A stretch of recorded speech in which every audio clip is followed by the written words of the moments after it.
بسم الله الرحمن الرحيم. سورہ آل عمران رکوع نمبر 5. اعوذ باللہ من الشیطان الرجیم. بسم اللہ الرحمن الرحیم. وَإِذْ قَالَتِ الْمَلَائِكَةُ يَا مَرْيَمُ او هر کله چې وویل فرشتو چې اے مریم ان الله اصطفاکی بېشک الله غوره کړې ته وطهرکی او پاکی وساتلې ته واصطفاکی او غوره کړې ته علی نساء العالمین د ټول عالم د ټولې دنیا په ښځو باندې غوره کړې ته. یا مریم قنوتی لربکی اے مریم فرمان منونکی اوسه د رب خپل وسجدي او سجده کوه ورکعی مع الراکعین او رکوع کوه د رکوع کوونکو سره. ذلک من انباء الغیب نوحیه الیک دا قصه یعنی دا خبر د غیب د خبرونو نه دی چې مونږ یې وحی کوو ته پیغمبره. وما كنت لديهم او نوې ته حاضر د دوی سره یا نوې ته موجود د دوی سره اذ یلقون اقلامهم ایهم یکفل مریم چې دوی غورځول خپل قلمونه چې کم یو به د دوی سرپرستی کوي د مریم چې څوک به سرپرستی کوي په دوی کې د مریم. وما كنت لديهم اذ یختصمون او نوې ته موجود د دوی سره هر کله چې دوی جګړه کوله. اذ قالت الملائکة یا مریم هر کله چې وویل فرشتو چې اے مریم ان الله یبشرک بکلمة منه اسمه المسیح عیسی ابن مریم چې اے مریم بېشکه الله تعالی زیری درکوي دی او فرمان سره د خپل طرف نه چې نوم به د هغې مسیح عیسی زوی د مریم وجیها فی الدنیا والآخرة ومن المقربین عزت والا به په دنیا او په آخرت کې او د نږدې خلکو نه به د مقربو خلکو نه به ویکلم الناس فی المهد وکهلا ومن الصالحین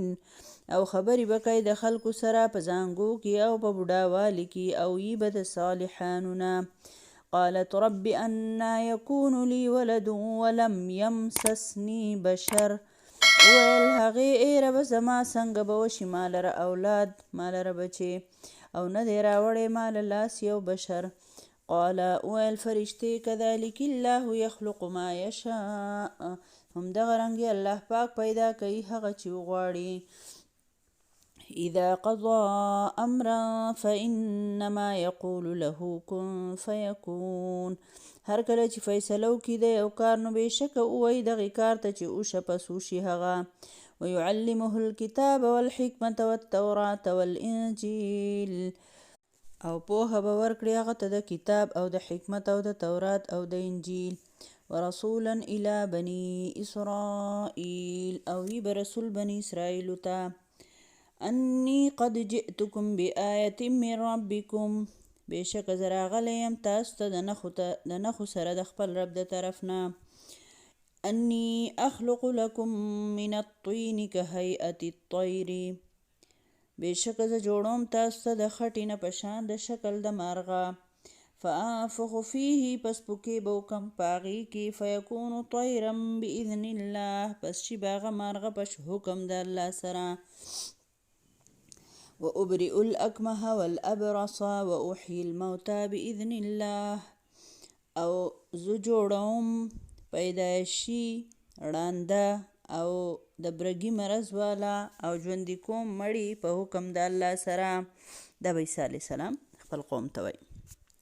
وأنبئكم بما تأكلون وما تدخرون في بيوتكم او خبر در کوم به تاسو ته د هغه څه چې تاسو یې خورئ او څه چې تاسو ذخیره کوئ په کورونو کې. ان فی ذلک لآیة لکم ان کنتم مؤمنین بېشکه په دې کې خامخا نښه ده ستاسو دپاره که چېرې یئ تاسو مؤمنان. ومصدقا لما بین یدی من التوراة ولأحل لکم او تصدیق کوونکی یم د هغه کتاب چې زما په مخ کې موجود دی د تورات نه ولی احل لکم بعض الذي او چې حلال کم تاسو ته ځینې هغه څه حرم علیکم چې حرام کړی شوي په تاسو باندې وجئتکم بآیة من ربکم او راوړي د ما تاسو ته یوه نښه ستاسو د رب د طرف نه فاتقوا الله واطیعون پس ویریږئ د الله نه او ومنئ خبره زمانه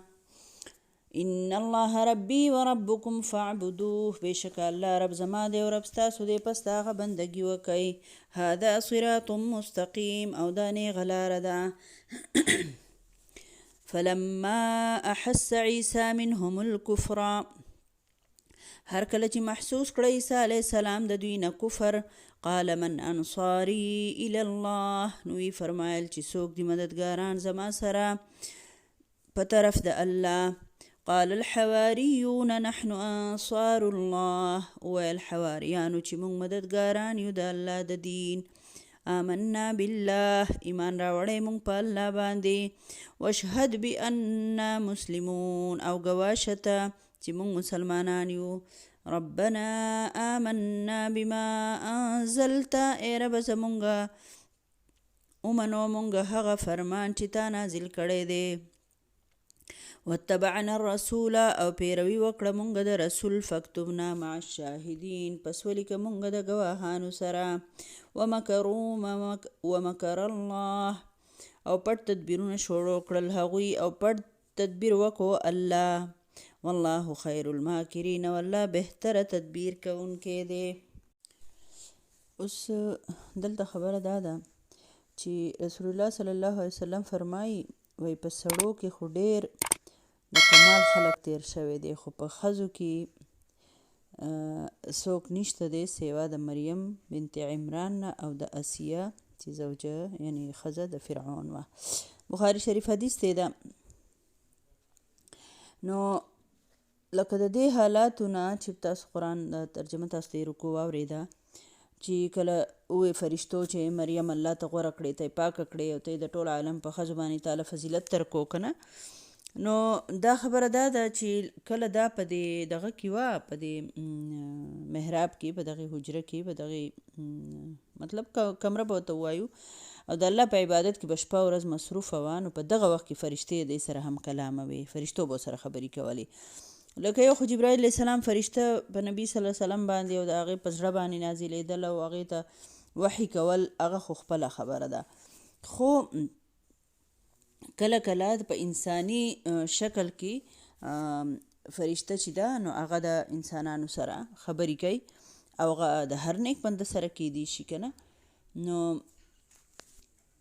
لکه کله کله الله پاک د ازمایش لپاره هم فرشتې راولیږي څنګه چې هغه په یو حدیث کې که نه چې په انساني شکل کې راغی او د سوالګري په شکل کې چې موږ ماله سره راکړه داسې غونته کې د مریم بیبي په هغه وخت کې هم دا بختوري وه چې چونکې دا په مسجد کې وه نو چې جماعت په سره به مونځ کېدو نو په هغې کې به هم دا مریم بیبي لکه شاملې ده پر دې شاته به لکه هغې چې دی په جماعت سره مونځ هم کوو اوس بیا الله رب العالمین فرمایي ذلك من انباء الغیب نوحیه الیک نه دا د غیب خبرونه دي مونږ تا ته وحي کوو لکه اوس تاسو سوچ وکئ چې پاک نبی صلی الله علیه وسلم چې دا حالات بالکل داسې بیانوي د قرآن تاسو د آیتونو ته خیال دی که نه مونږ چې وایو مونږ ته داسې پته لګي لکه داسې راته محراب جوړ شي او مریم بیبي او که نه نو نبی صلی الله علیه وسلم خو په مکه کې اوسېدو او انپړه و تورات یې هو نه ولوستی نه انجیل لوستی او نه څه تاریخي کتاب یې لوستی او د عمر ډېره حصه په مکه کې وه څوک استازي نه و چې ګینې چاله بتلو یا چېرته د غلط لو که نه راهب لتلو یا بل لتلو یا بل لتلو که نه او دا آیتونه داسې صحیح صحیح او ټیک ټیک بیانوي لکه بس منامخ چې ورته سم څه لیکلي پراته وي که نه نبي صلی الله علیه وسلم دومره په ښایسته طریقه باندې نو دا خبر د نبي صلی الله علیه وسلم د رسالت لپاره پوره نه وه چې دا پیغمبر دی دا ورته چا ووایي دا ورته کم ځای نه راغی الله ورته فرمایي ته خو موجود نه وی چې دوی قلمونه غورځول چې د مریم بیبي کفالت په څوک کوي که نه نو دا ډېر لوی دلیل و خو کفار مشرکینو بیا هم خبره نه منله بیا الله رب العالمین فرمایي دا د فرشتو دویم ځل راتللو مریم بیبي ته نو دلته د عیسی علیه السلام د بغیر پلاره د پیدا کېدو هغه خبره چې ده د هغې شروع کېږي که نه لکه دلته الله پاک ځکه مخکې په تېره رکوع کې د یحیی علیه السلام ذکر وکړو چې څنګه مې زکریا علیه السلام په زړه کې شوق راغی، نو هغه بوډا او ښځه یې شنډې وه، نو هغه مې هم د الله په قدرت سره وله ورکړل که نه، الله وله ورکړل که نه، الله په قدرت سره وشو. نو دغه شان که عیسی علیه السلام بغیر پلار نه پیدا شو نو څه چلو شو؟ الله فرمایي چې هغه وجیحا فی الدنیا والآخره، دا به عزتدار په دنیا او په آخرت کې د عیسی علیه السلام زما د مقربه خلکو نه به او دغه شان عیسی علیه السلام په زانګو کې په وړوکوالي کې داسې خبرې وکړې لکه څنګه چې خلک په بوډاوالي کې کوي که نه، یعنې په پخته عمر کې چې څونه د عقل او د هوښیارتیا خبرې دغه شانتې عیسی علیه السلام چې پیدا شو، نو عیسی علیه السلام د خپلې مور د پاکبازۍ ګواهي ورکړله، الله ولې دا قدرت ورکو که نه. بیا الله رب العالمین فرمایي عیسی علیه السلام معجزې الله پاک مونږ ته ښایي چې یو خو دا چې د عیسی علیه السلام بل شانتې حافظه وه او بل شانتې پوهه وله الله ورکړې وه او ښایسته لیکونکی هم و، ښکلي رایټینګ ډېر زیات ښایسته و. تورات به یې په خپل لاس باندې لیکو او په تورات باندې دومره عبور ورته حاصل و که نه، دومره په تورات باندې پوهه و چې په څه خبره که به یهودي علما ونختل نو زر به په عیسی علیه السلام پسې راغلل که نه، او زباني به یې تورات ورته عیسی علیه السلام او راوایسته او بس ایسته به یې ډایرکټ وله جواب ورکړو، ټول به ایسته حیران پاتې شو. عیسی علیه السلام د 13 کالو په عمر کې و چې الله وله پیغمبري ورکړله او بیا 3 کاله مسلسل هغه په دغه باندې و، په سفر و د دین د تبلیغ دپاره په پوره دنیا کې لکه ګرځېدو. په دې وجه عیسی علیه السلام ته زیات مفسرین وایي چې ځکه ورته مسیح وایي که نه، مسیح عیسی زوی د مریم، مسیح ورته ځکه وایي چې دو سفرې کولې د الله تعالی د دین دپاره. او دا دونه ظالمانو چې عیسی علیه السلام خو دوی ته ښه په خپله باندې لکه د الله په حکم سره په وړوکوالي کې اقرار وکړو چې زه دغه نه یم، لکه الله پیدا کړی یم که نه، د الله د طرف نه یو کلمه یم، یو فرمان یم، او دا بدنصیبي ولګېدل په زکریا علیه السلام باندې الزام یې لګو، ځکه چې دغه ته مریم بیبي کمرې ته خو به صرف هغه تلو راتلو که نه، نو هغه ته یې بس د زنا الزام پې ولګو او په دې وجه باندې ایسته زکریا علیه السلام یې قتل کو. او بیا چې زکریا علیه السلام یحیی علیه السلام پیدا شو، نو یحیی علیه السلام د عیسی علیه السلام چې دی نو هغه تصدیق کوو، لکه پیغمبران خو به ټولو د یو بل تصدیق کوو چې او دا د الله د طرف نه دی، بس د حکومت په ملګرتیا سره بس دا یهودیان چې دی نو د حکومت سره یو ځای شول او یحیی علیه السلام هم قتل کو. په څه باندې؟ د یو رقاصې په خبره باندې چې بادشاه رقاصې ته وی زمانه وغواړه چې سره نه غواړي، چې ګډه شوه او شراب یې ورته څښلي، خوشحاله شوه بادشاه، بس هغه ایسته کې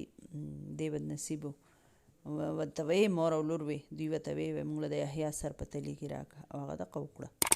بادشاه و که نه اختیار ورسره بس حق کار یې ورسره وکړو. عیسی علیه السلام د 33 کالو یعنې 3 کاله عیسی علیه السلام مسلسل سفر د الله د دین لپاره او بس د یهودیانو په مقدمه چلوله او ایسته کې په پانسۍ باندې خېجو. الله پاک خو ژوندی جاړن اسمان ته وخېجو، د دوی د دغه نه بچ کو، د دوی د ګرفت نه الله پاک بچ کو که نه. بیا الله پاک د عیسی علیه السلام دا معجزه ښایي چې د خاورې نه به یې مرغۍ شکل داسې خټې باندې به یې جوړ کړو، بیا پوکې وکړو او به ایسته رښتیانو مرغۍ شوه. مړو ته به یې چې اواز وکړو ایسته به راپاڅېدل، برګي مرض والا به ایسته بالکل تندرست شول، ټیک ټاک به شول. پیدایشي ړوند به و چې عیسی علیه السلام به لاس راکاږو ایسته به ټیک شو. دغه شان برګي مرض والا به هم دغه شان چې تاسو بنده ته وایي تا نن دا شی خوړلی دی، لکه ستا په خېټه کې دا شی نن پروت دی، په کور کې ستا په کور کې په کمره کې لکه دا خوراک پروت دی، دا ول الله رب العالمین دا طاقت ورکړی و او دا معجزې وې د عیسی علیه السلام. او بیا چې الله رب العالمین اسمان ته ژوندی وخېجو او بیا به قیامت ته نږدې د دنیا ته بیا عیسی علیه السلام راځي او دا عیسی علیه السلام دا منفرد کمالاتو که نه چې دا نورو پیغمبرانو نشته دی. او شاید چې دې وجه دا چې د پیدایش چې دی نو د پلار د نطفې نه خو نه و که نه، دا خو د جبرائیل السلام د پوکي نه شوی و، نو کیدای شي په دې وجه باندې هغه ته دا معجزې چې دی هغه حاصلې وې که نه. عیسی علیه السلام چې کله دا وکتل چې د یهودیانو بادشاه یو رئیس د رقاصې په فرمایش باندې عیسی علیه السلام چې دومره غټ پیغمبر چې دی د هغه سر قلم کولی شي، نو هغه ته دا هم پته ولګېده چې زه ورته څه ښکارمه، خو خبره دا وه چې هغه شپه ورځ د دین اشاعت کوو او د دعوت کار یې کوو، لکه په قلاره نه کېناستو. په دې وجه باندې یو څو کسانو په هغه باندې ایمان راوړی و، نو هغه بیا د خپلو خلکو ته آواز وکړو. مطلب دا و چې که زه دنیا نه لاړ شم یا دوی ما مړ هم کړي چې زما نه شاته خو د دین د خورولو څوک پاتې شي که نه. نو عیسی علیه السلام په دغه وخت کې هم وایي من انصاري الله، څوک دی زما سره د الله د دین مددګاران شي د الله په دین کې. نو حواریانو ورته وایي مونږ د دین د الله مددګاران یو که نه. په بایبل کې دي چې دا حواریان چې وو نو دا د عیسی علیه السلام په رښتیني زړه سره مریدان وو، خاص شاګردان وو، لکه ټیک ټیک ایمان راوړونکي وو. نو دا تقریبا زیات دغه وایي چې دا 12 کسانو 12 کسانو او د عیسی علیه السلام باندې ایمان راوړی و. الله پاک د هغوی دا خبره دلته ذکر کړه چې بس دوی ایمان راوړو او چې چا خفیه تدبیر کو د عیسی علیه السلام د دوی تدبیرونه کول، الله فرمایي الله بهتره تدبیر کوونکی دی. دوی د عیسی علیه السلام خلاف چال چلو، الله پاک هغه ژوندی وخېجوه او دوی چې څوک چې ورغی هغه یې راوستو هغه یې پانسي کوو عیسی علیه السلام. الله پاک د هغه شکل داسې کو چې ایسته دغه بنده الټه په پانسه یې وختو هغه خپل، او څوک وایي چې نه د دوی چې کوم لکه دا ټول کار چې د چا و چې عیسی علیه السلام پانسي کي که نه، نو هغه بنده الله پاک ایستل عیسی علیه السلام په شکل کو چې دوی څنګه پانسي کړي بیا بیرته په خپل شکل کې شو که نه. به هر حال الله پاک بهترین تدبیر کوونکی دی. نو په دې باندې چې زموږ د ټولو ایمان یي چې الله پاک په څه طریقه عیسی علیه السلام بچ کو که نه. څوک چې د الله شي الله د هغه شي.